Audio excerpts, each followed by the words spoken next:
안녕하세요. 오늘은 신비와 저항 6번째 강의 하늘의 사다리와 땅의 정거장 이라는 주제로 이야기를 하겠습니다.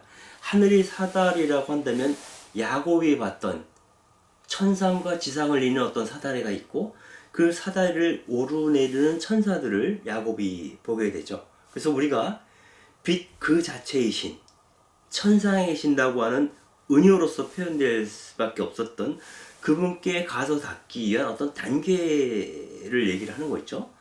그리고 그것은 어떤 우리 현실을 떠난 삶이 아니라 이 지상의 여정에서 각각의 정거장으로 드러날 수도 있겠다. 그래서 이 땅의 측면을 강조하는, 이를테면 오늘 후반부에서 얘기를 집중적으로 할 토마스 민적에 대한 얘기를 하면서 땅의 정거장에 관한 얘기, 영과 육의 통합, 하늘과 땅의 통합에 대한 이야기를 하도록 할 텐데요.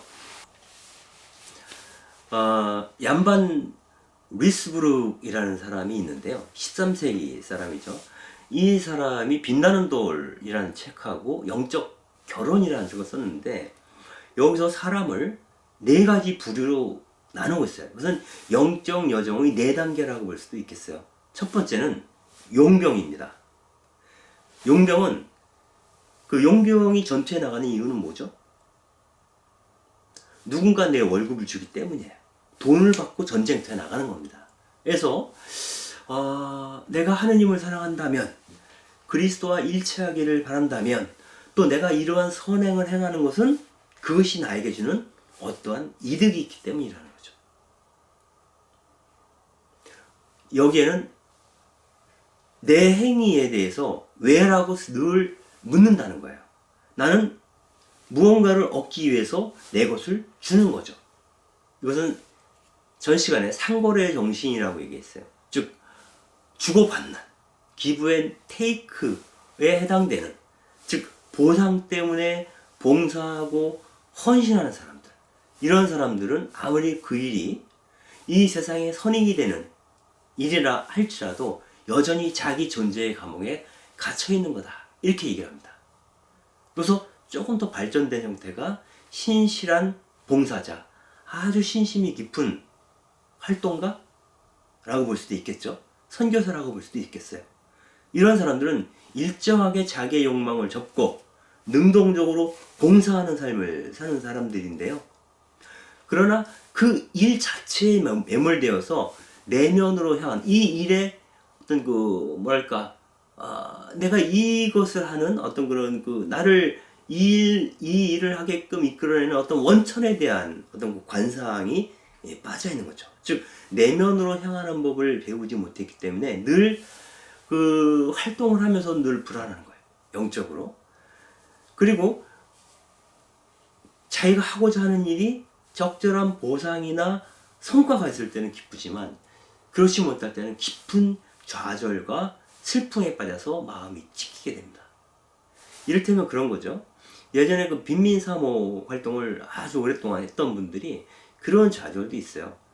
철거촌에서 철거민들을 도와서 정말 헌신적으로 그들과 함께 활동을 했는데, 결국 아파트 딱지가 분양권이 나오게 되면 다 이분들이 흩어져 버리죠. 예전에 우리가 언제 연대해서 이것을 했냐는 듯이 그 자리를 떠날 때 그 활동가들은 굉장히 깊은 공허감에 빠집니다.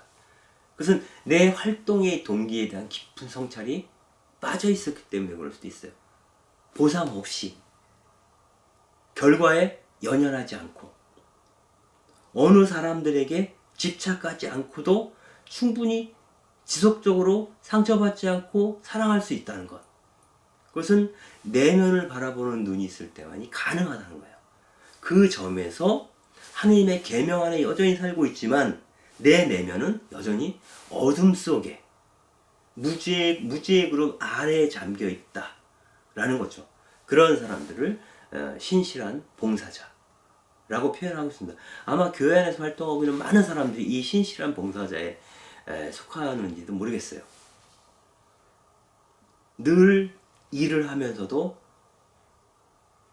영혼은 불안스럽게 거리를 헤매는 거죠. 다음, 은밀한 친구가 있습니다. 이것은 봉사자의 단계를 뛰어넘는 거죠. 자신을 더 높은 곳으로 인도하는 사랑에 의해서 감동받고 그 사랑에 의해서 움직이는 사람입니다. 그리고 내적으로도 하느님과의 일치를 희망해요. 그러나 하느님과 나는 다르지. 하느님은 하실 수 있지만 우리는 할 수 없다. 이 거꾸로 복음서에서는 그렇게 얘기합니다. 어린아이와 같이 되지 않으면 너희들은 하늘나라에 갈 수 없을 거다. 이런 얘기를 예수님께서 하시니까 그 제자가 이렇게 얘기를 하죠. 그게 어떻게 가능합니까? 다시 태어난다는 게. 이렇게 얘기를 해요. 그럴 때 예수님이 사람은 할 수 없지만 하느님은 할 수 있다. 이렇게 얘기를 합니다. 그런데 이 은밀한 증거는 그 정도 일을 하면 하느님은 하실 수 있을지 모르지만 우리 같은 사람은 불가능해. 즉 하느님과 내 사이에 경계를 세우는 겁니다. 그래서 그 하느님과 나 사이의 경계를 세우고 하느님을 내 이성 안으로, 합리적 이성으로 이해하고자 노력하는 거예요. 그리고 내가 이 세상을 위해서 헌신함에 있어서 일정한 길이 있다. 그리고 일정한 방법에 의해서 이루어져야 한다. 이를테면 교회법 테두리 안에서 봉사를 한다거나 아니면 교회나 장상이 명령하는 범주 안에서만 안전하게 헌신하고자 노력하는 거죠. 그러나 이러한 사람에게는 온전한 자유가 없죠. 그 온전한 자유라고 하는 것은 하느님 이외의 모든 것, 심지어 교회법조차 상대하실 수 있는 능력, 그래서 자신을 안전한 길이 아니라 불안전한 길, 위험 속으로 자기를 내어놓을 수 있는 힘, 그 용기를 가지려면 나와 하느님과의 일치를 느껴야 하죠. 아버지께서 내 안에 계신 것처럼 나는 그 사람들 안에 있습니다. 라고 얘기했을 때 그 사람들은 바로 하느님이 감추어둔 또 다른 아들일 수 있겠다. 라는 겁니다. 친구는 하느님을 향한 여정에서 가능할 수 있는 안전한 길을 선택하지만 아들은 하느님 안에서 자기의 삶을 잃어버리고 스스로 알지 못하는 그 불투명한 과정 안으로 자기를 던져 넣을 수 있는 존재라는 거죠. 어떻게 가능할까? 내 안에서 걸림없이 그리스도께서 나를 통해 움직일 수 있을 때, 그럴 때만이 가능한 선택이다 라고 볼 수가 있겠습니다. 그리고 전통적으로는 그 하느님께로 가는 영적 여정을 우리는 정화, 조명, 일치라고 하는 3단계를 통해 이루어진다, 이런 얘기를 교회 안에서 많이 들어왔습니다. 이것은 영적 여정의 아주 그 전형적인 방법입니다. 자기의 죄를 정화하고 새로운 하느님의 빛에 조명된 새로운 인간으로 거듭나고, 이 조명이죠. 그 결과 하느님과 일치 안으로 들어가기 시작한다 라고 하는 것이죠. 이 정화, 조명, 일치의 3단계는 에바그리우스 폰티쿠스라고 하는 4세기 경의 그 수도승이 처음 제시를 한 것인데, 나중에 위 디오니시우스라는 분이 변형된 형태로 정화, 조명, 일치를 체계적으로 진술을 했습니다. 그런데 이것은 하나의 정화가 이루어져야 조명이 이루어지고, 조명이 이루어져야 그분과의 일치를 이룰 수 있다라고 하는 단순하게 단계를 뜻하는 것은 아니라는 거예요. 때로는 그 정화 과정에서 빛이 쏘이고, 아니면 제대로 된 정화는 복음의 빛, 그리스도의 조명을 받아야 한다는 것이고, 그 순간순간 나는 하느님과 일치를 경험하게 돼요. 그래서 이것은 시간적 순서라기보다는 복합적으로 작용하는 세 가지 특성이라고 보는 것이 더 좋을 것 같아요.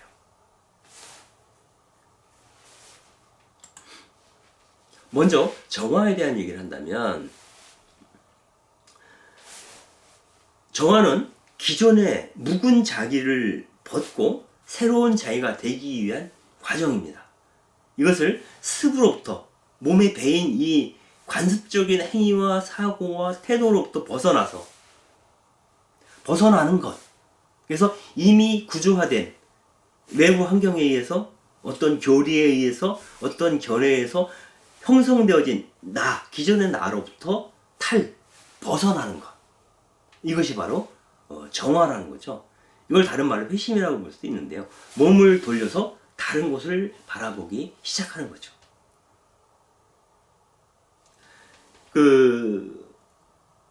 이 도로테 젤레는 신비와 저항이라는 책에서 어느 선불교 스승에 대한 얘기를 합니다. 어떤 교수가 이 스승에게 찾아와서 어떻게 깨달음을 얻을 수 있습니까? 선불교에 대해서 이야기를 해달라고 부탁을 합니다. 그럴 때 이 스님이 잔에다가 차를 따라주죠. 근데 잔이 가득 차서 넘쳐 흐를 때까지 그 차를 따르는 거예요. 그러니까 그 교수님이 그걸 보고 잔이 흘러 넘친다고, 더 부으시면 안 된다고 이렇게 얘기를 합니다. 그러자 이 스님께서 이렇게 이 얘기를 하는 거죠. 당신이라고 하는 그 잔도 기존에 당신의 생각, 견해, 사변으로 가득 차 있습니다. 그 잔에 가득 차 있는 사변과 견해와 생각을 비워내지 않고서는 선불교에 대해서, 깨달음에 대해서 이야기할 수가 없겠네요. 예전에 그 야마기시 공동체라는 게 있는데요. 거기에서 하는 것 중에 연찬 프로그램이 있습니다. 그 연찬 프로그램 들어가면은 6박 7일, 요새는 뭐 7박 8일 어떻게 되나 모르겠는데 하도 오래됐어요. 저도 해본 지가. 거기서 그 첫날 제일 먼저 그쪽에서 제시하는 게 뭐냐면 나의 상태를 제로 상태로 놓으라는 거예요. 즉 원상이의 마음을 놓아두세요. 이렇게 합니다. 기존의 나의 모든 견해와 생각들을 일단 다른 곳에 걸어두라는 거예요. 그리고 비인 상태로 시작합시다 라고 원상에서부터 시작하자고 제안을 해요. 아마도 비슷한 거죠. 그래서 나를 비워내는 과정, 기존의 나를, 묵은 나를 비워내는 과정이 곧 정화라고 볼 수 있죠. 그래야만이 우리가 고요함에 이르게 되고 어떤 자기에게 어떠한 빛이 쏟아져 내리고 있는지 감지할 수 있게 되는 거죠. 그렇다면 기존의 자기를 비워내기 위해서는 어떠한 방법이 가능할까라고 봤을 때는 일단 의지와 소유에 대한 자발적인 가난을 요청합니다. 즉 물질적으로, 영적으로 꽉 쥐고 있는 것을 놓아버리는 거죠. 이를 위해서 방법적으로 금욕을 행한다거나 고행을 한다거나 어떤 자기의 욕망을 억제하는 과정, 좀 의지적인 노력이 필요하죠. 여러분들 이런 거 있습니다. 사랑에도 연습이 필요하다. 아, 사랑해야지 한다고 해서 저절로 사랑을 하게 되는 게 아니라는 거예요. 사랑도 연습이 필요하다. 즉 의지적인 노력이 선행되어야 한다라고 해요. 그 의지적인 노력으로 선행하는 행위가 즉 정화라고 볼 수도 있어요. 그래서 아직 마음이 움직이고 있지 않지만 가난한 사람들에게 주머니 싼짓돈이라도 한번 의지적으로 줘보는 거예요. 그러다 보면 어느 순간 처음엔 힘들었지만 그 다음부터는 자기도 모르게 그런 불쌍한 사람들을 보게 되면 주머니에 먼저 손이 가는 거죠. 뭔가 내가 갖고 있는 게 있을까? 내가 나눠줄 만한 게 있을까? 주머니에 있는 건 때로는 다 털기도 하겠죠. 즉 사랑도 연습이 필요해요. 그래서 그 연습이 충분해지면 그 다음엔 나도 모르게 사랑을 베풀게 되죠. 자기를 비워내는 과정, 의지적으로 비워내는 과정을 통해서 새로운 자기가 채워진다라고 하는 거죠. 즉 새로운 자기로 거듭나기 위해서는 하나님을 맑게 보기 위해서는 먼저 켜켜이 내 안에 쌓여있는 묵은 때를 벗겨내는, 즉 거울을 닦아내는 과정이 필요하다. 그 과정이 바로 뭐다? 정화라고 말할 수 있다는 겁니다. 이것을 다른 말로 악덕의 제거라고도 표현합니다. 에바그리오스는 내 마음을 어지럽히는 8가지 악한 생각이 있다 이렇게 얘기를 합니다. 구체적으로 탐식, 먹을 걸 탐하거나 음란, 소유욕, 불만, 질투, 분노, 허영, 교만 등 8가지를 제시한다. 나중엔 7제종이라고 해서 7가지로 정리가 교회 안에서 되기도 하죠. 그래서 이 정화가 이루어지게 되면, 그러니까 정화라고 하는 게 시선을 다른 곳으로 돌리기 시작하는 거죠. 때로는 의지적으로. 그것이 거듭된다면 더 이상 분심에 빠지지 않고 정말 순정한 마음으로 기도할 수 있게 된다는 거예요. 그리고 내 의식만이 아니라 나중에는 내 무의식마저도 적절하게 다스릴 수 있는 능력이 생기기 시작한다는 거예요. 그래서 완전한 사막의 고독으로 들어가기 시작하게 되고, 자기 자신을 객관적으로 내가 지금 이렇구나 저렇구나 라고 판단할 수 있는 식별 능력이 생기기 시작하는 단계. 이런 것들이 이제 이른바 밥을 먹기 전에 식탁을 치우는, 예전에 먹었던 그 식탁을 깨끗하게 치우는 과정이라고 볼 수가 있어요. 식탁을 치워야 새로운 음식을 상위에 올려놓을 수가 있겠죠. 그 다음에 그 정화가 악덕의 제거라고 한다면, 악덕을 내 책상 앞에서 밀어내는 거라고 한다면, 조명이라고 하는 것은 새로운 빛의 조명을 받아서 미덕을 진보시키는 것이다, 이렇게 얘기를 합니다. 정화가 이미 끝난 영혼은 더 이상 감각적인 사물에 정신이 빼앗기지 않고 진리가 주는 빛 안에서 생활하기 시작한다는 거예요. 근데 이 조명의 결과는 단순하게 지식의 문제가 아니라 이게 아니고 저거구나 라고 판단하는 그것만이 아니라 내 삶 전체랑 관련되는 거예요. 전체랑 관련된다는 겁니다. 즉 그 하느님께서 우리에게 비추시는 그 사랑, 그 사랑이 내 안에서 체화되어서 미덕으로 발현되기 시작하는 순간, 그래서 그 조명된 그 사랑으로 새롭게 내가 형성되어 가는 거예요. 정화가 기존의 자아에서 벗어나는 탈형성이라고 한다면, 조명은 새로운 자기로 형성되기 시작하는 겁니다. 미덕으로 조명에 의해서 복음이 내 삶의 중심으로 자리 잡게 되는 과정이죠. 이때 생겨나는 덕이 바로 용기와 중용과 정의와 절제라고 하는 4가지 덕이다, 이렇게 얘기를 합니다. 그래서 이 미덕이 실천을 통해서 완전히 습관이 될 때, 그래서 그 사랑해야지 의지적인 노력이 아니라 나도 모르게 이제 내 습관이 인격이 되어서 내 안에서 사랑이 흘러나오게 되죠. 그 사랑이 흘러나오는 과정을 통해서 하느님이란 이런 분이시구나 라고 느끼기 시작합니다. 즉 하느님의 사랑에 내가 참여하기 시작하는 것, 그것이 바로 조명의 단계다라고 이야기를 합니다. 결국 그 정화와 조명이라고 하는 것은 결국 하느님께 가서 닿고 그분과 합의를 이루기 위한 것이죠. 그래서 합의의 단계는 이 세상에서 영적 여정을 걷고 있는 사람이 도달할 수 있는 영성생활의 정점이다, 이렇게 얘기를 합니다. 그리고 이때 중요한 것은 내 안에서 활동하시는 성령입니다.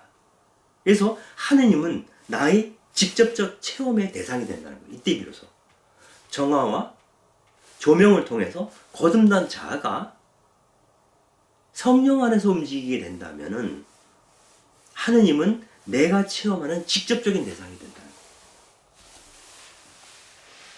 즉 합의의 과정이라고 하는 것은 성령이 우리에게 주시는 선물이 우리의 삶을 지배하기 시작했다.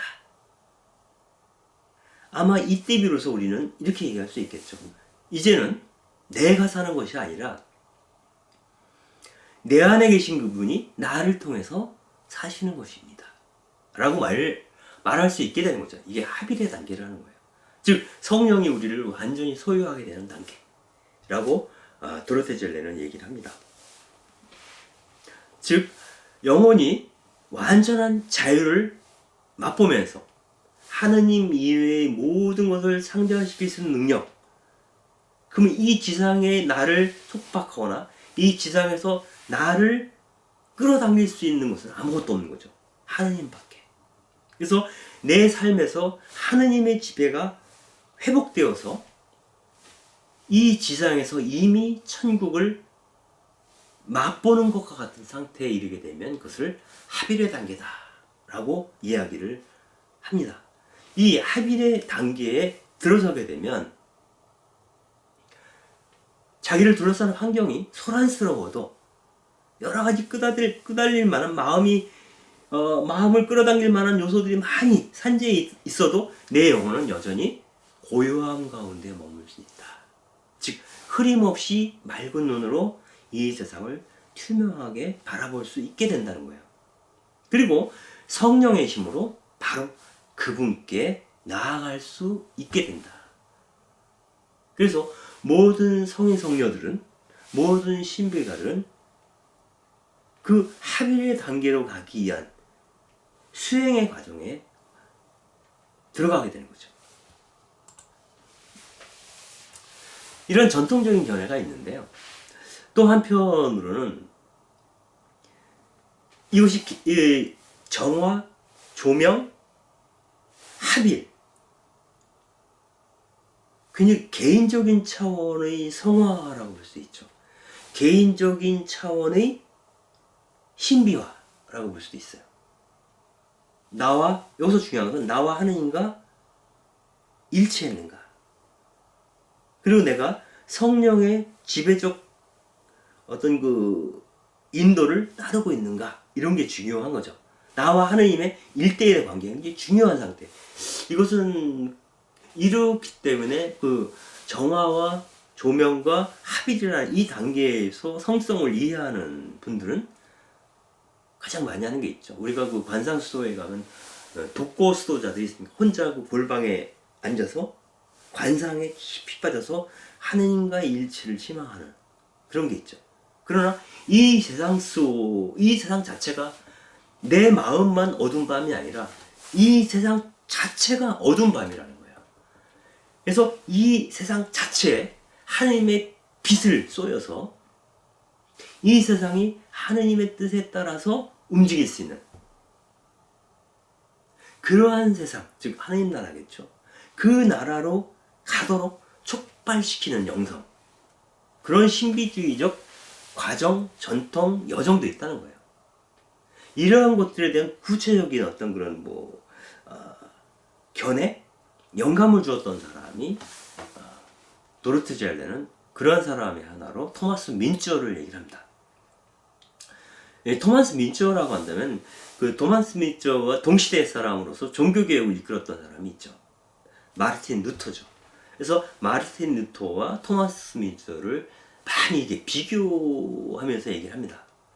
그랬을 때 그 마르틴 루터가 교회가 우리의 영성이 성서적인가를 묻는 거예요.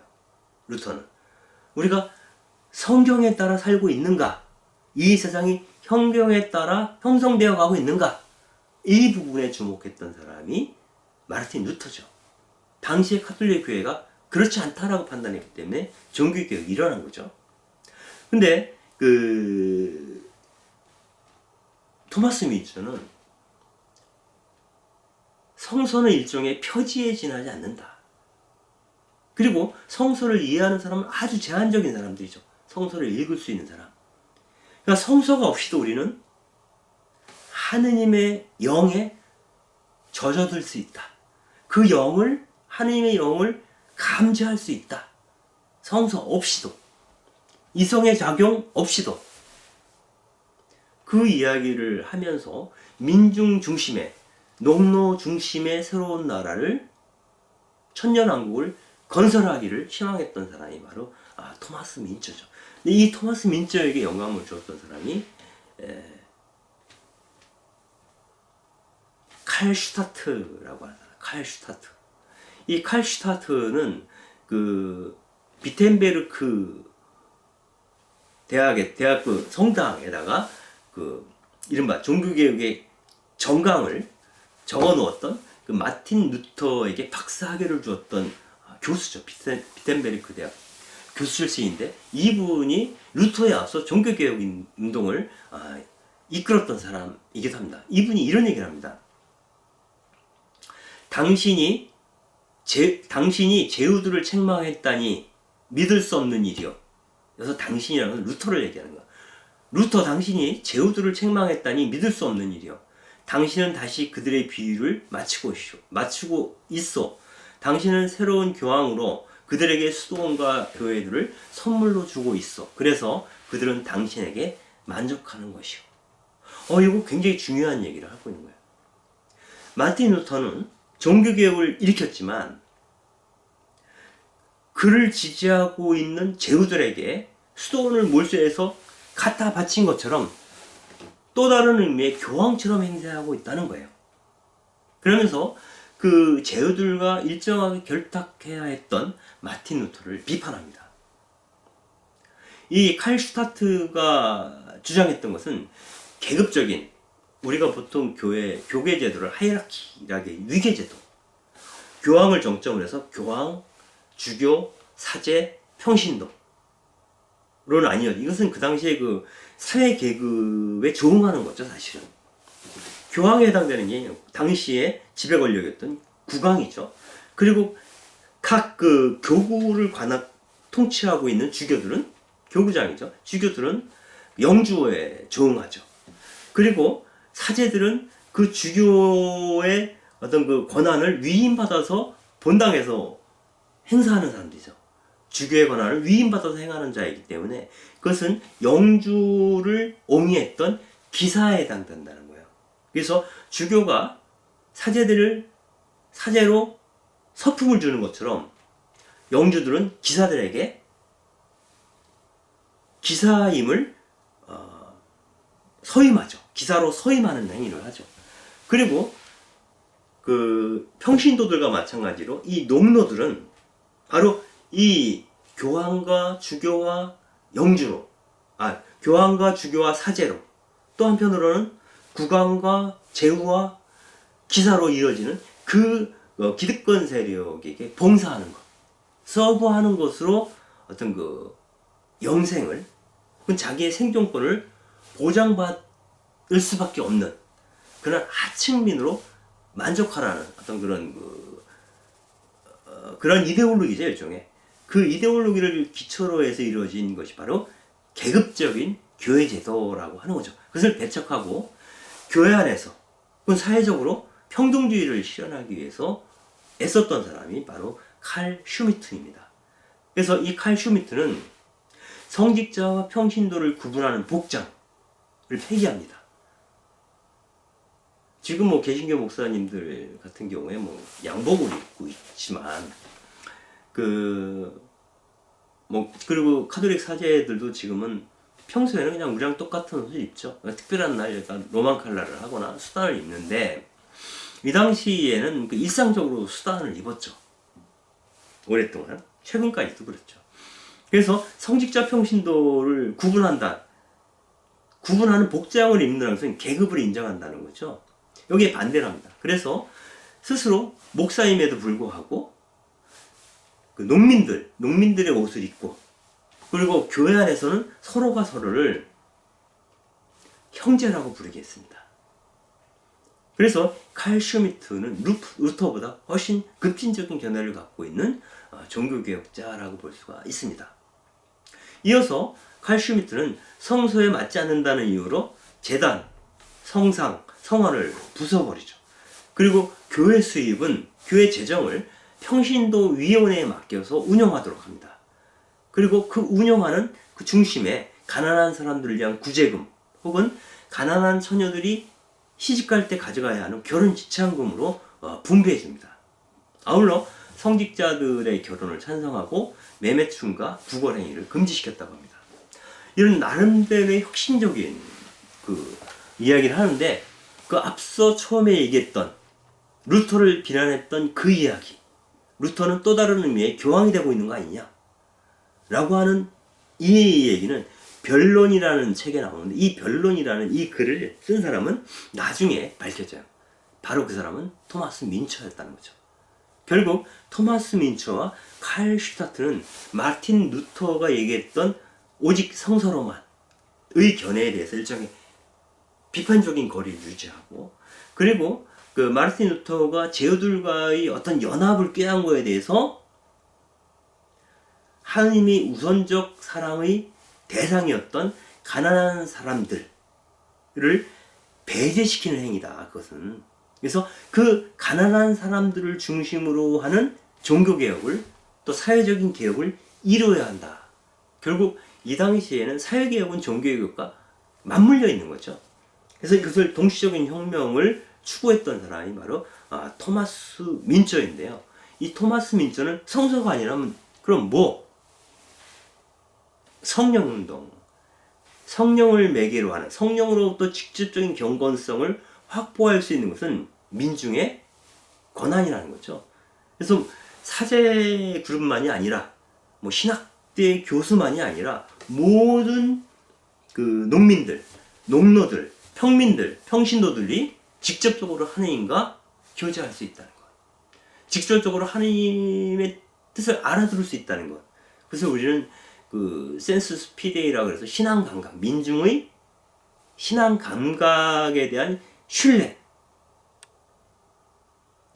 최근에 와서는 얘기를 하죠. 아마 그것이 바로 모든 이가 중개자 없이 하나님과 직통할 수 있는, 직접 소통할 수 있다라고 하는 의미를 담고 있는 것 같아요. 그래서 그 우리가 성화된다고 하는 것은 특정한 수도자나 사제들의 어떤 독점적인 어떤 그런 뭐랄까 과업이 아니라 모든 그리스도인, 평신도들, 농노들조차도 그러한 성화의 길을 가야 한다. 무엇을 통해서? 실천적인 사랑을 통해서 라고 이야기하기 시작을 하게 되는 것이죠. 그럼 토마스 민처에 대해서 설명하면서 조금씩 덧붙이는 이야기를 덧붙여가겠습니다. 토마스 민처는 독일 작센주의 하르츠에 있는 작은 마을인 스톨베르크에서 태어났다고 하죠. 1489년에. 라이프치 대학에서 전통적인 그 인문학 과정을 밟습니다. 히브리어라 라틴어도 공부하죠. 그리고 프랑크푸르트 오더에서 그 신학 수업을 받게 되는데, 이때 그 토마스 민처에게 영향을 주었던, 다시 말씀드리면 토마스 민처가 관심을 갖고 있었던 분야는 교부학, 교부들의 사상이죠. 초기 교부들, 암브로시우스, 바실리우스, 요한 크리소스톰, 뭐 이런 그러한 사람들, 아직 복음이 생생하게 교회 안에서 작동하고 있을 때, 그때 그 교부들의 생각을 연구를 합니다. 그리고 12세기, 13세기경에 독일에서, 독일 라인 강변에서 유행했던 독일 신비주의 전통, 마이스타의 카르트라든가 아니면 빙엔의 힐데가르트라든가 막데부르크의 메이틸드, 이런 사람들이 다 독일 중세 신비가들이죠. 이런 사람들에 대한 관심을 갖죠. 교부 철학이 성서학과 상관이 깊다. 왜냐하면 우리가 교부들의 사상은 대부분 그 성경에 대한, 지금 우리의 그 교회 현실과 세상의 현실 속에서 이 성경을 재해석하는 과정이죠. 강론의 형태로다가 교부 철학이나 교부학이 진행이 되죠. 근데 그 신비주의에 대한 관심은 그 현존하는 교회의 제도적 측면이 아니라 영적인 측면. 어떻게 인간과 세상이 하느님의 뜻에 맞게 거듭날 수 있는가? 회심할 수 있는가? 어떻게 성령 안에서 우리가 살아갈 수 있는가? 마치 내가 그분인 것처럼, 아니면 나를 통해서 그분이 활동하시도록 어떻게 허락할 것인가에 대한 관심을 갖는 거죠. 그리고 또 한 사람, 요아킴 폰 피오레 사람 요아킴이라는 뜻이죠. 아주 유명한 수도승인데, 이분의 어떤 그 신학을 관심을 가졌었다라고 얘기합니다. 요아킴 폰 피오레는 그렇게 얘기를 하죠. 그 구약 시대를 성부의 시대라고 얘기합니다. 성부의 시대.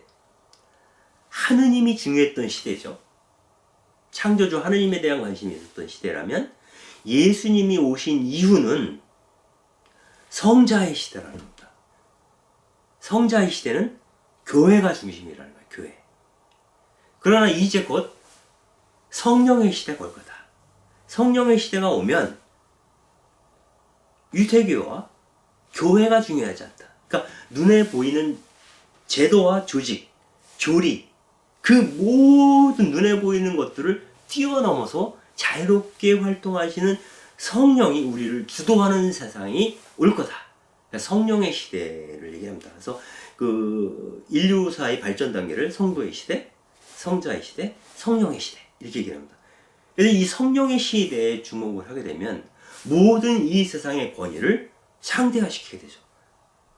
비록 그것이 교황이라 할지라도, 주교라 할지라도, 사제라 할지라도 이 모든 하이라키를 상대화시킬 수 있는 능력, 그것을 얻으려면 성령의 시대를 살아야 하고 이 성령의 감도하심에 힘입어 활동하기 시작해야 된다라고 요아킨 폰 피오레는 이야기를 합니다.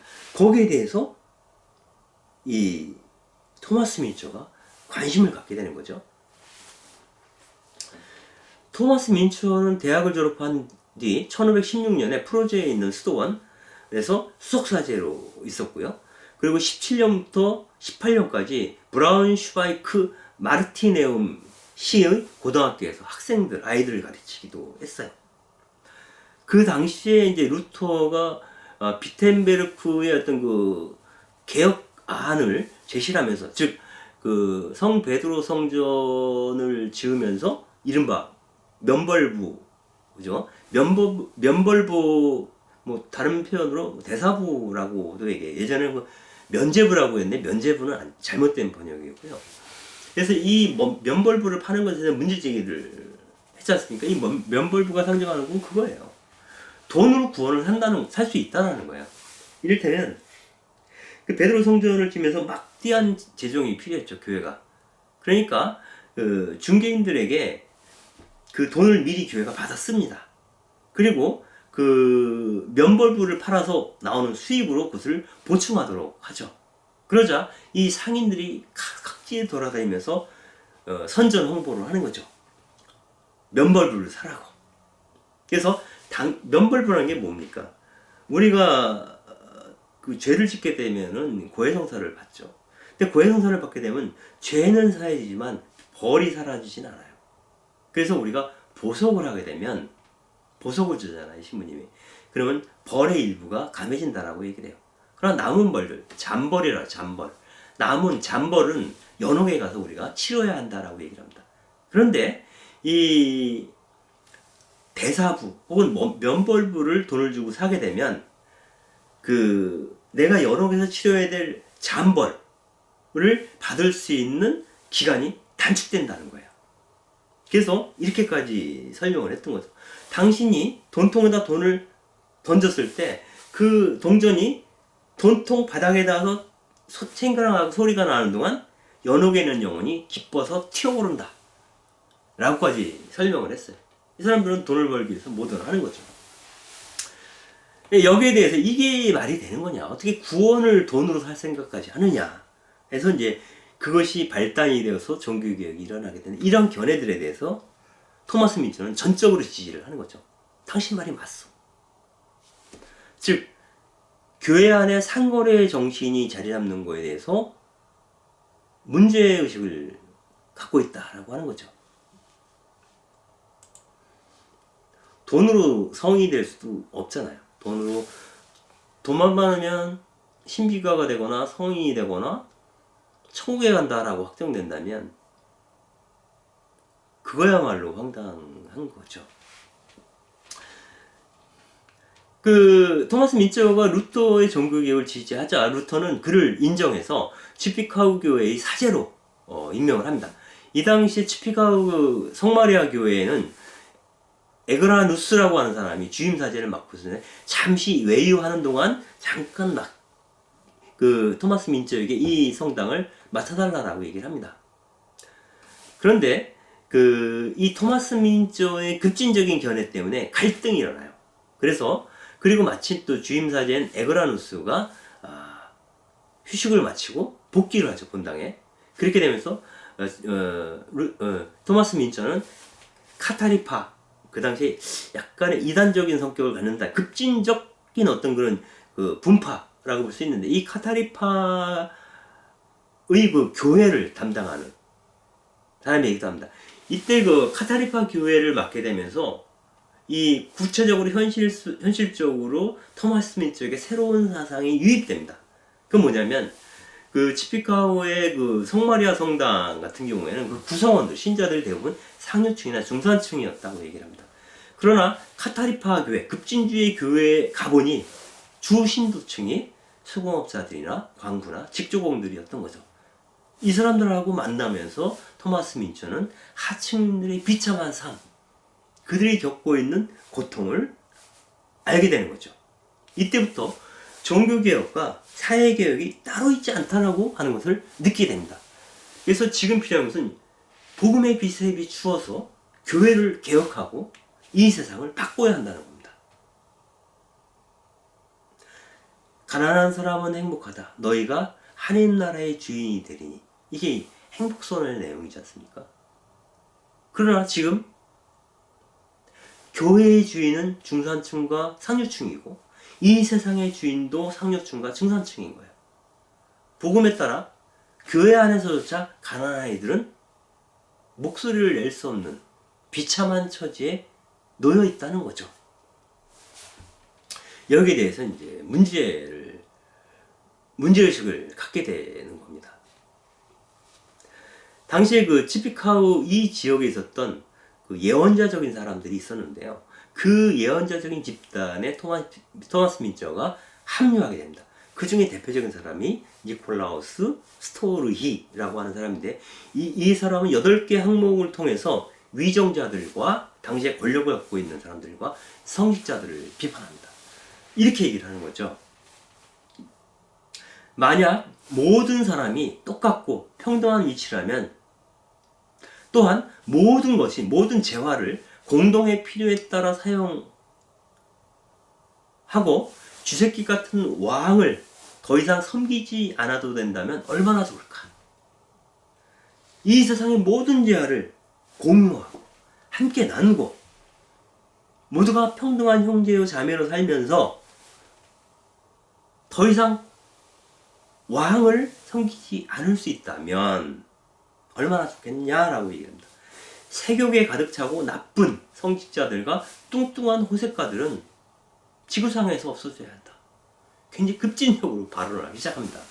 이러한 견해를 민처도 공유하게 되는 거죠. 근데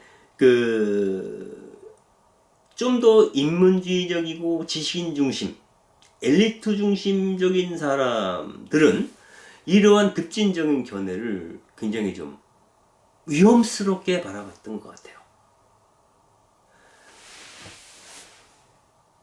우리가 그러니까 루터가 얘기했던 성경을 중심으로 해야 된다. 오직 성경으로만 우리는 구원을 받는다. 라고 하는 얘기는 성경을 이해하는 자들의 우월성에 대한 얘기를 하게 되는 거예요. 그것은 소수 엘리트 중심의 교회. 모르겠어요. 플라톤이 얘기했던 철인 정치가 될 수 있을지 모르겠는데, 그런 것들을 강조하고 어떤 기득권 세력의 우선권을 일정하게 인정했다라고 한다면, 토마스 민처는 성경과 문자에 집착할 필요 없다. 우리는 직접적으로 하느님을, 성령을 체험할 수 있고 그 성령의 인도하에서 움직일 수 있다라고 주장하기 시작합니다. 즉, 민처는 평신도들의 고통스러운 삶, 여기서 평신도는 농노들을 얘기하는 거예요. 이 농민들의 삶의 고통을 함께 나누면서 그들이 겪는 고통 안에서 그리스도의 고난을 묵상할 줄 알았던 뜨거운 심장을 가진 신학자였다 라고 이야기할 수 있겠습니다. 결국 에그라누스를 지휘했던 의회에서는 1521년 민처를 해임을 하고, 민처는 종교개혁가였던 얀 후스, 이 사람도 굉장히 급진적인 종교개혁가죠. 이 야한 후스의 고향인 체코의 프라하로 가게 됩니다. 그래서 프라하에서 처음으로 어떤 그 토마스 민처는 신학서라고 볼 수 있는 프라하 선언이라는 것을 발표하게 됩니다. 이 프라하 선언의 내용은 곧 루터가 얘기하는 문자적인 믿음보다 더 중요한 것은 영적인 믿음이라는 겁니다. 우리가 성경을 통한 문자적 믿음이 이 성령과 만나지 않는다면 이 문자적 믿음은 굉장히 현학적이고 배신적일 수 있다. 기만적인 것으로 변질될 수 있다는 거죠. 이거는 잠시 후에 또 설명을 드리겠지만 성경이라는 건 그래요. 그 성경을 어떻게 해석하느냐에 따라서 그것이 급진적인 문서가 될 수도 있고 아주 보수적인 문서가 될 수도 있어요. 역사적으로 교회사 안에서 신실한 그리스도인이라고 고백했던 많은 사람들이 아주 보수적인 견해를 갖고 기득권층을 성경을 갖고 옹호하죠. 그러나 해방신학처럼 또 다른 편에서는 성경에 대한 급진적인 해석을 통해서 민중들이야말로 가난한 백성들이야말로 하느님 은총의 1차적 수혜자다. 그리고 그들이 주권자가 될 수 있는 나라를 세우는 것이 하느님의 뜻이다라고 성서를 해석하는 견해가 흐름이 있었던 거죠.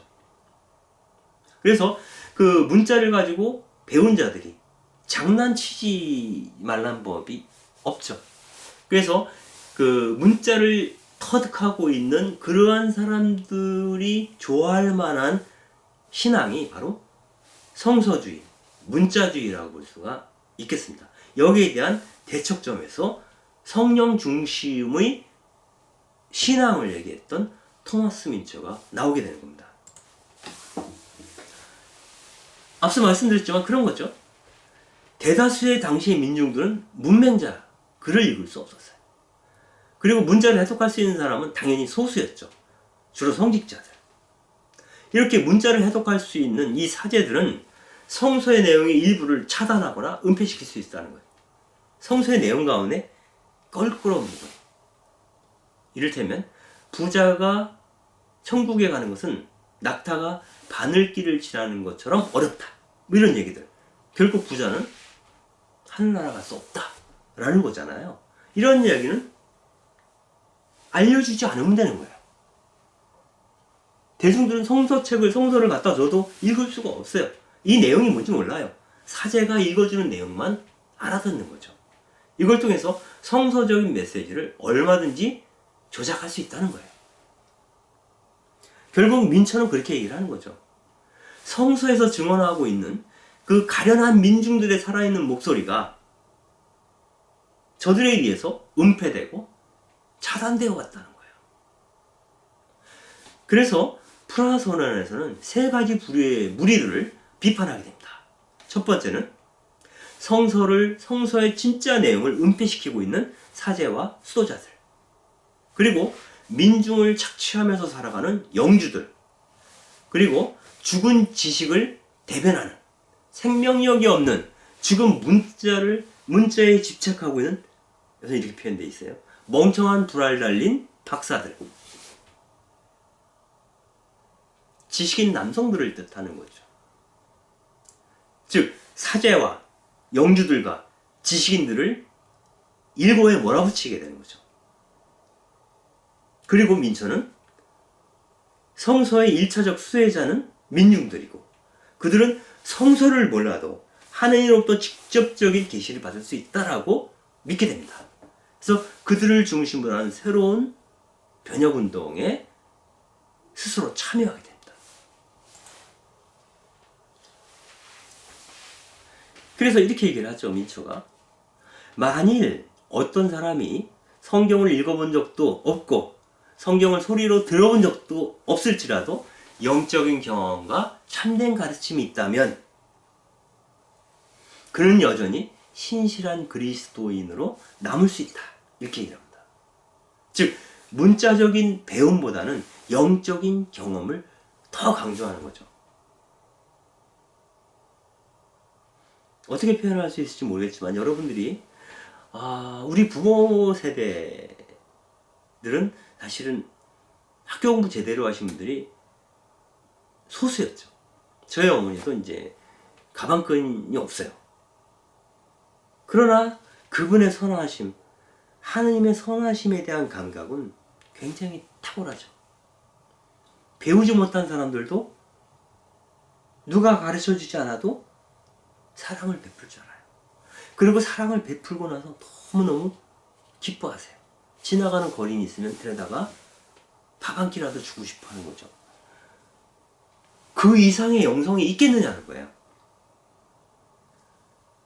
2박 3일 동안 하나님에 대해서 해설할 수 있는 것보다 그 사람들에게 정말 따뜻한 밥 한 끼를 주면서 경건한 삶을 살고 있는 그 민중에게서 우리는 성령을 본다는 거죠.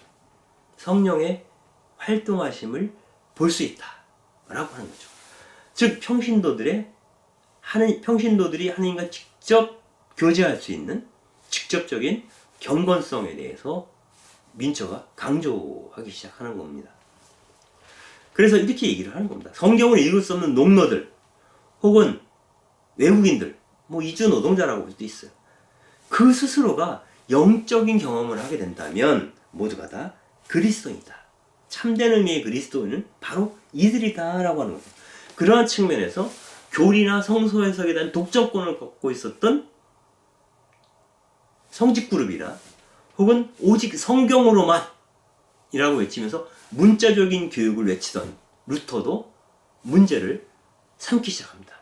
그래서 농민전쟁의 와중에서 민처가 농민들의 편에 선다면 루터는 영주들의 편에 서서 서로 갈등을 빚게 되는 이유도 발생을 하게 되는 거죠. 이 토마스 민처는 그 프라하에서 독일로 다시 돌아와가지고 할레이 수도원에서 일을 하다가 알스테트의 요한교회의 사제로 잠시 일을 하게 됩니다. 이때 그 알스테트에서 자기가 평소 생각해 왔던 것을 사목적으로 실현하기 시작을 해요. 그래서 루터보다도 먼저, 물론 이제 이 라틴어 성경을 처음으로 독일어로 번역한 사람은 마틴 루터죠. 그가 번역한 성경을 갖고 독일어로 예배를 시작을 합니다.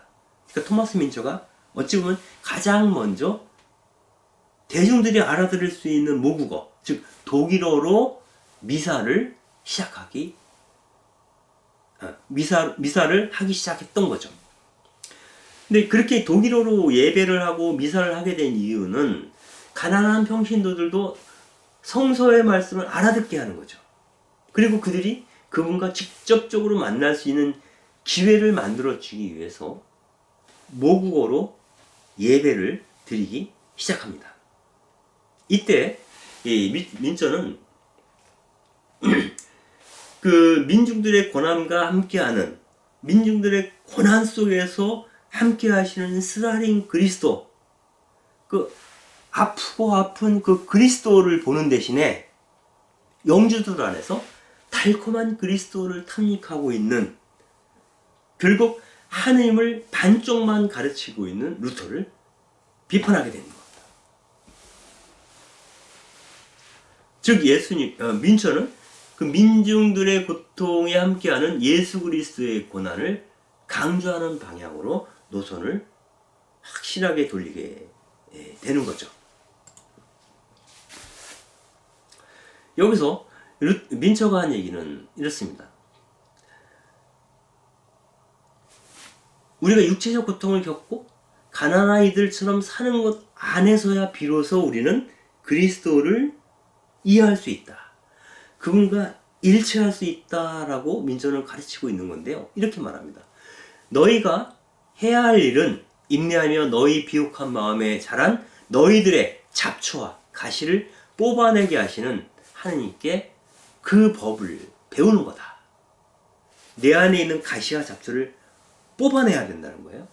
그렇지 않으면 아무리 선한 사람이라 할지라도 내 안에서 마귀만이 자랄 것이다. 너희가 성경을 모두 독했을지라도, 알아들었다 할지라도 농사를 지어보지 않았다면 사실은 제대로 알아들은 것이 아니다 라고 하는 얘기를 합니다. 예수님도 노동자였죠. 즉 영적인 영적인 체험이라는 것은 영적이면서 육체적인 고통을 동반한다라고 보는 거예요. 즉 우리가 고난과 노고에 해당되는 노동 그리고 정결함 등으로 고통을 겪어야 한다는 거예요. 농사를 한 번도 지어보지 못한 사람들, 노동을 하지 않는 사람들, 이러한 사람들은 성경을 다 읽었다 해도 그 성경에 대해서 아무리 그가 빠삭하다 할지라도 마귀가 될 수밖에 없다 이렇게 얘기합니다. 즉 내가 고통스럽게 농사를 짓고 노동을 하면서 순결한 마음으로 그 고통을 감당해내지 않는다면 그들에게 복을 빌어줬던 그리스도를 이해할 수 있겠는가? 사실상 그리스도 역시 그 고통 가운데 계셨다는 거예요. 그리스도는 십자가의 고통 이전에 이미 노동자로서 살았죠. 많은 세월을. 우리가 통상적으로 이야기하듯이 30살이 되고서 3년 동안 예수님께서 공생활을 하셨다면 그 공생활 기간 자체도 노숙자처럼 살았지 않습니까? 그리고 그 이전의 사생활 역시 목수의 아들로서 또 한 사람의 목수로서 노동을 했어요.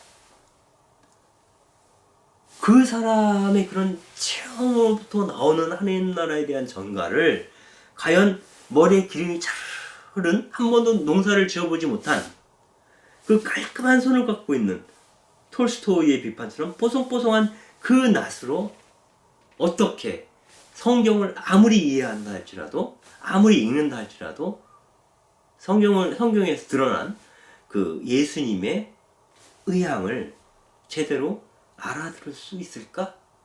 의심하는 겁니다.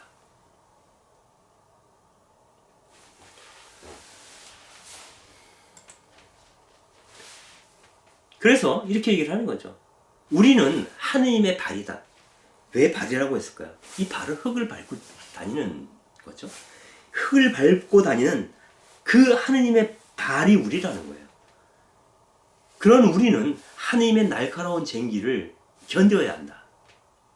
밤을 견뎌낼 수 없는 자는 하느님의 마음을, 하느님의 예수를 알지 못한다. 이처럼 고난에서 자유로운 신앙, 고난을 회피하는 신앙, 그러한 것은 쓰디쓴 그리스도이신 예수님과 함께 갈 마음이 없는 사람들이다. 쓰디쓴 그리스도를 피해가는 사람들.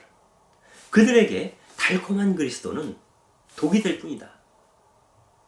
그들은 그리스도를 통하지 않고 스스로 노동하시고 아버지께서 일하시니 나도 일한다라고 말씀하시던 그분이 십자가에서 지극한 고통 속에서 돌아가셨죠. 그 그리스도를 통과하지 않고 직접 하늘에 오르려고 하는, 하느님께 가서 닿으려고 하는 부질없는 노력이다라고 하는 거죠. 다시 한번 얘기하면 나는 누구인가? 그리스도인이라는 누구인가? 그것은 바로 하느님의 발로 존재하는 사람들. 하느님께서 가고자 하실 때 발이 되어서는 자. 그게 바로 그리스도인이다. 라고 민초는 얘기를 하고 그 발에 해당되는 농노들과 함께하기로 결정하는 거죠. 이 얘기는 보네포가 얘기했던 값싼 은혜를 떠올리게 합니다. 보네포는 정말 고난 없이 주어지는 어떤 위로, 고난 없이 주어지는, 아니면 자기를 희생하지 않고 주어지는 은총에 대해서 문자 샀습니다. 이것을 값싼 은혜라고 얘기하는 거죠. 구체적으로 이렇게 얘기를 해요. 나를 따르라라는 책을 보게 되면 맨 앞에 나오는 얘기예요. 헐값에 팔리는 용서, 헐값에 팔리는 위로, 헐값에 팔리는 성찬, 교회의 무진장한 저장고에서 무분별한 손으로 거침없이 무한정 쏟아내는 은혜, 대가나 희생을 전혀 요구하지 않는 은혜. 이 은혜는 누구에게나 막 주어지나요? 그렇지 않아요. 가진 자에게 아낌없이 베풀어지는, 교회가 베풀어 왔던 은혜, 이건 값싼 은혜라는 거예요. 이 은혜는 교회의 오래된 적이다 라고 보네포는 이야기합니다. 보네포는 그런 거죠. 그리스도인이라는 것은 값을 치르고 얻을 수 있는 값비싼 은혜를 구해야 한다. 이 값비싼 은혜는 예수 그리스도를 따르라고 우리에게 요청한다. 예수 그리스도를 따른다는 것은 예수 그리스도의 운명을 나의 운명으로 삼는 거죠. 그런데 그 예수님께서 무고한 자의 한 사람으로서 가난한 이들의 편을 서다가 십자가에서 돌아가시죠. 너도 그럴 마음이 있니? 라고 묻는 거죠. 거기에 대해 예스하고 그 길을 따라 걷게 된다면 그로부터 얻어지는 은혜, 그 형국의 길에서 만나는 하느님, 그것이 바로 값비싼 은혜다. 하느님조차도 당신의 아들의 목숨을 내어놓고서 인류의 구원을 성취하신 분이다 라고 얘기를 하는 거죠. 그래서 토마스 민처는 지옥을 견디는 신앙, 그것만이 참 신앙이다 라고 이야기를 합니다. 그래서 우리가 영성생활, 정화, 조명, 합의, 이걸 아주 골방에서 영적인 어떤 것으로 생각하는 게 아니라 이 정화라고 하는 것은 지옥에서 빠져나오기 위한 준비 단계라고 볼 수 있어요. 그리고 지옥에서 나온 자들이 경험하는 빛, 아니면 그 빛을 경험하기 때문에 그 지옥을 견딜 수 있었는지도 모르겠어요. 그리고 지옥에서조차 그분과 만날 수 있는 자, 그 사람이 바로 신비가죠. 마치 농민전쟁의 한가운데에서 빛을 보았던 토마스 민추와 같이. 결국 1524년 7월 13일에 독일의 영주들에게 민처가 이렇게 설교를 해요. 여러분들이 민중을 위해서 또 하느님의 복음을 위해서 살지 않으면, 실천하지 않으면 하느님이 너희들에게서 칼을 빼앗아 성난 백성들에게 줄 것이다. 그리고 하느님을 모르는 너희들은 파멸할 거다. 이렇게 선언합니다. 일종의 그 영주들의 신앙을 문제 제기하고, 너희들이 하느님 뜻대로 살지 않는다면 하느님께서 너희들의 손에 잡혀있는 그 칼을 떼어서, 주도권이죠, 민중들에게 줄 거다. 이 얘기를 하는 거죠. 뭐 영주들이 너무너무 놀랬죠. 결국 이 영주들과 각을 세우게 된 민처는 농민들과 함께 밀하우젠이라고 하는 곳에서 농민전쟁을 시작하죠. 그때 민처는 그렇게 얘기합니다. 여러분은 하느님의 종으로서 기도원의 칼로 경건치 못한 자들을 대적하라고 이렇게 선동합니다. 즉, 그 토마스 민처가 주도했던 이 농민전쟁은 단순하게 영주들과 농노들과의 전쟁이 아니에요. 하느님의 사람들과 경건하지 못한 자들과의 영적인 투쟁이죠. 그래서 우리가 영성이라고 하는 것이 이 농민전쟁의 한가운데에서 이루어지는 영적 전쟁으로 해석되어지는 겁니다. 그러나 1525년 밀하우젠 근처 프랑켄하우젠 전투에서 대패를 하게 됩니다. 농민들이 그 훈련된 그 군병들하고 맞서 싸워서 이기기가 쉽지 않죠. 결국 민처도 사로잡히게 되는데 고문을 당하고 죽게 돼요. 죽어가면서도 이런 얘기를 합니다. 영주든 백작이든 귀족이든 만인은 평등하다라고 하는 그 복음이 요청하는 그 원리를 행하지 않는다면 그런 사람들은 목을 치거나 교수대에 달려야 한다. 즉, 이게 좀 아주 격렬해요. 중요한 것은 네가 영주인가 백작인가 귀족인가가 아니라 너가 만인은 평등하다라고 하는, 하나님 안에서 우리 모두는 형제이며 자녀라고 하는 이 평등성을 훼손한다면 그런 자들은 교수대에 달아야 된다는 거예요. 이런 전투적이고 격렬한 견해를 설파합니다. 이 프랑켄하우젠, 마지막으로 치른 그 전투에 앞서서 이런 연설을 합니다. 사랑하는 형제자매 여러분, 하느님을 위한 순수한 경외만이 여러분과 함께하기를 바랍니다. 만일 그렇지 못하다면 그대들의 희생은 헛된 것이고 그저 가슴만 아픈 고통이 될 것입니다. 이렇게 된다면 우린 다시 고난을 받아야 합니다. 하느님을 위해 고난받기를 원치 않는다면 그대는 마귀를 위한 순교자가 될 뿐입니다. 여기서 얘기하는 것은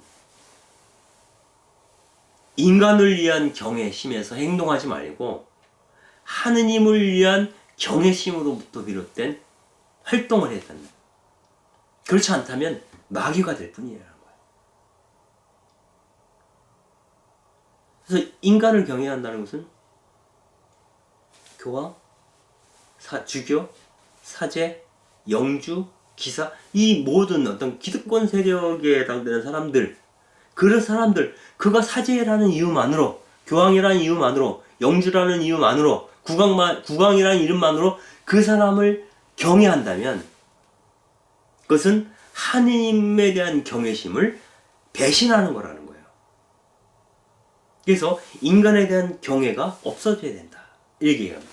인간에 대한 경외가 없어진다는 것은 곧 사회적 신분에 따른 유계질서, 그 계급 자체를 철폐해야 된다는 거죠.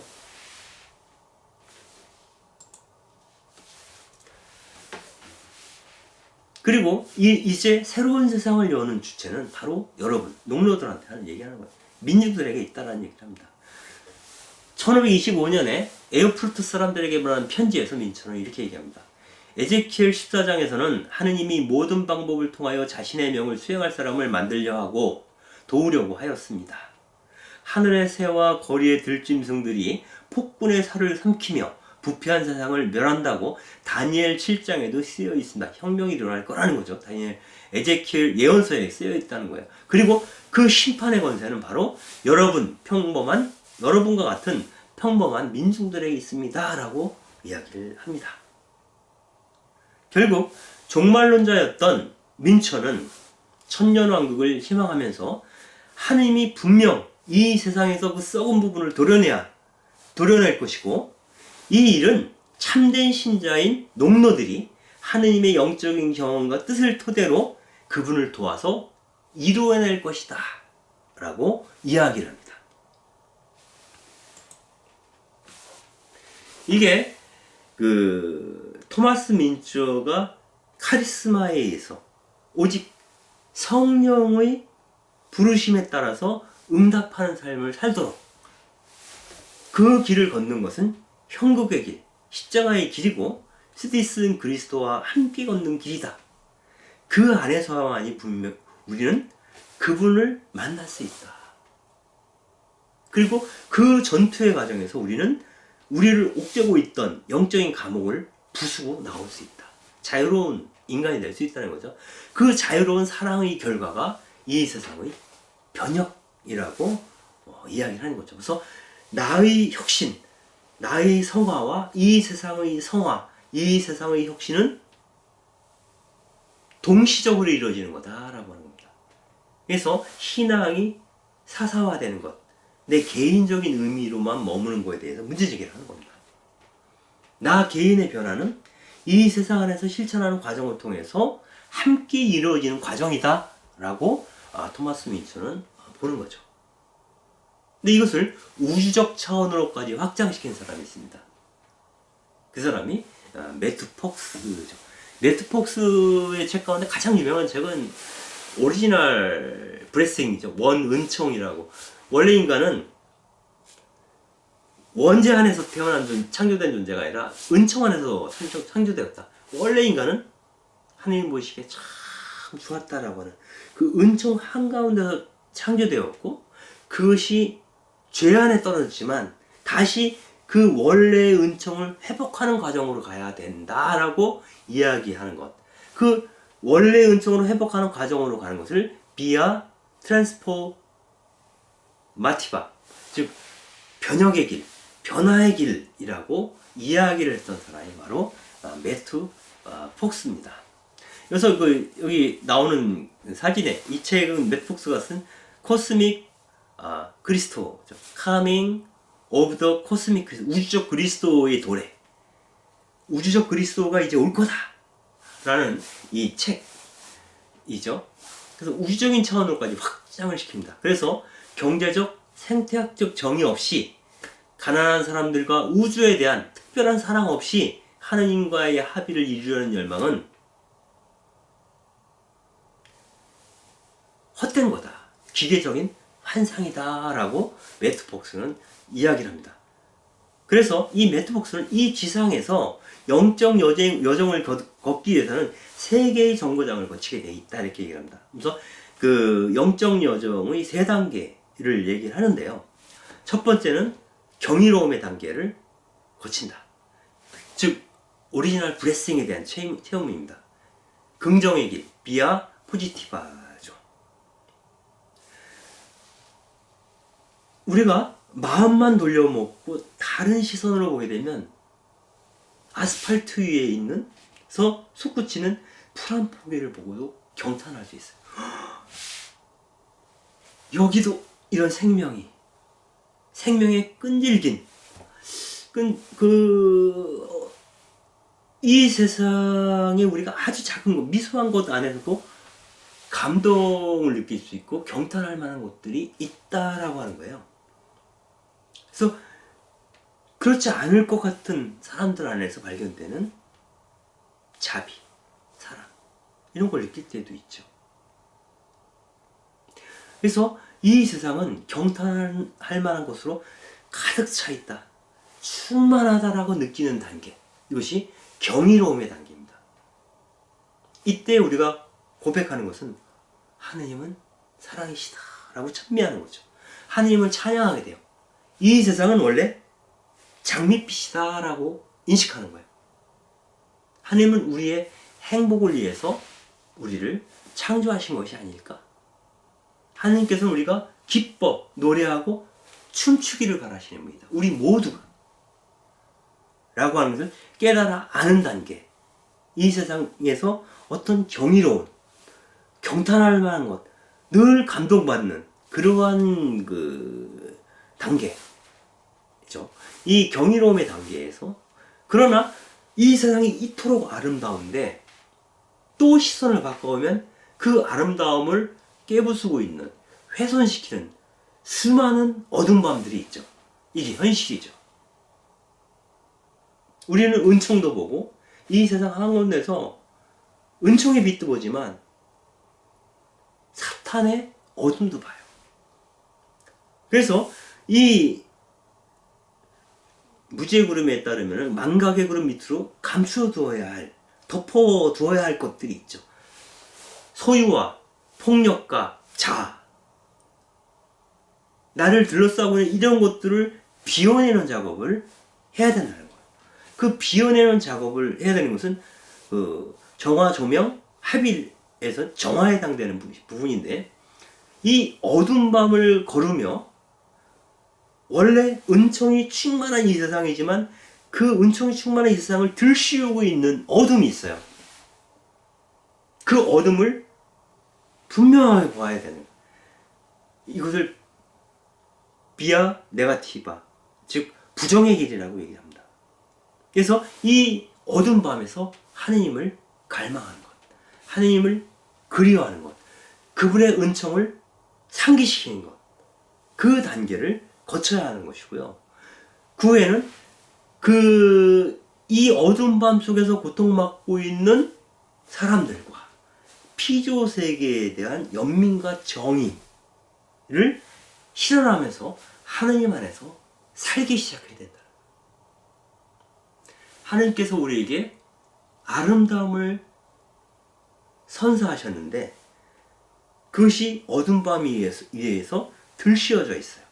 그것을 나의 연민과 정의에 의해서 벗겨내야죠. 이 벗겨내는 일은 내가 하느님 안에서 살기 시작할 때 가능하죠. 이것이 기쁜 일일 수만 없어요. 쉽지 않아요. 어두운 밤은 완강하게 버티고 있죠. 그걸 뜯어내는 작업은 나에게 고통을 줍니다. 십자가를 줍니다. 그러나 이 십자가를 견딜 수 있으려면 바로 내 안에 그분께서 활동하도록 내가 허락함으로써 가능하다는 거예요. 그때 비로소 이 어둠 속에서도 우리에게 희망이 자라나기 시작하죠. 희망의 빛을 볼 수 있게 되죠. 그 희망의 빛을 볼 수 있게 된 것을 상징적으로 은유로 얘기하는 무지개라고 매트 폭스는 얘기를 합니다. 다시는 너희를 홍수로 물로 멸하지 않으리라 라고 얘기했던 그 표지로 우리에게 주었던 무지개. 그래서 장미와 같은 은총, 그것을 들씌우고 있는 어둠을 지나서 희망을 우리에게 낳게 하는 연민과 정의의 삶, 그것은 하나님과의 일치 혹은 하나님 안에서 살기 시작함으로써 시작될 거다 라고 매트 폭스는 이야기를 합니다. 예, 오늘 강의는 여기까지인데요. 결국 여기서 그 도로테 젤다가 얘기하고 싶은 것은 영적인 여정, 거기에는 몇 가지 단계가 있는데 그 단계는 시간적 순서에 따라 이루어지는 건 아니다. 그리고 공통적으로 드러나는 것은 하느님은 사랑이시고 우리를 이 세상이 그 사랑에 충만하기를 바라시지만 그게 깨진 거죠. 그래서 모든 존재는 어두움 속을 걷게 되어 있다는 거예요. 그러나 그 어둠을 뚫고 회심을 통해서 자기 정화를 이루고 복음을 상기시킴으로써 그분이 우리 안에서 살기 시작하도록 허용할 때 우리는 그분과 합일의 길로 갈 수 있을 거다라고 이야기를 하고 있는 것입니다. 이것을 한번 기억하면서 다음 시간에 좀 더 진전된 이야기를 해 가도록 하겠습니다. 이 신비와 저항 이 책의 앞부분에서는 주로 이런 개념적인 것, 방법론적인 것, 영적인 여정에 대한 것, 이런 어떻게 보면 그 개론적인 이야기를 주로 담고 있고요. 후반부로 가면 갈수록 좀 더 구체적인 한 인격 안에서 이런 것들이 어떻게 드러나고 있는지를 보여주면서 신비주의 혹은 신비주의자에 대해서 구체적으로 어떤 그런 예시를 들고 있는 과정으로 넘어갑니다. 그래서 뒤로 가면 갈수록 좀 더 이야기가 좀 쉬운, 어떻게 보면 그런 이야기를 하고 있죠. 네, 그럼 일단 오늘 이야기는 여기서 마치도록 하겠습니다. 긴 시간 들어줘서 감사합니다.